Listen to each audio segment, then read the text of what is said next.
Hey, what's up everyone? I am Shafayat from Unlock Therapy. Welcome back to the channel. Today we're diving into an interesting topic, unlocking an iPhone using the emergency call feature. Now this method has been floating around for a while, but how effective is it really? Well, that depends on the iOS version you're running. Let's break it down. Section 1, Emergency Call Unlocking Method. So first up, let's talk about when this trick actually works. If you've got an iPhone running on iOS 6.1 or older, this might work for you. But keep in mind, Apple patched this loophole in later updates, so if you're on a newer iOS, don't get your hopes up. Alright, here's how it's supposed to go down. Section 2, Step-by-Step Guide. Step 1, slide to unlock your iPhone and enter any random passcode. It doesn't matter if it's wrong. Step 2, when it says passcode incorrect, tap cancel. Step 3, now hit that emergency call button. Step 4, hold down the power button until the slide to power off option pops up, then hit cancel again. Step 5, here's the sketchy part. Dial an emergency number like 911 or 112 and then immediately cancel the call. Step 6, turn off the screen by pressing the power button. Step 7, finally, wake the device, slide to unlock again, and hold the power button for about 3 seconds.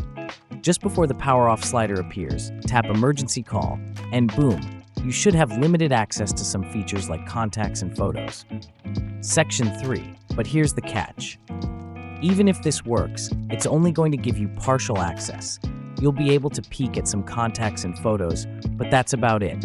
Anything else you try to do will send you right back to the lock screen. Section 4, alternatives for newer iOS versions. Now, if you're on a newer iOS version, sorry to say, but this trick isn't going to help you out. For those of you, there are more reliable methods to unlock your iPhone. iTunes, you can restore your device to factory settings.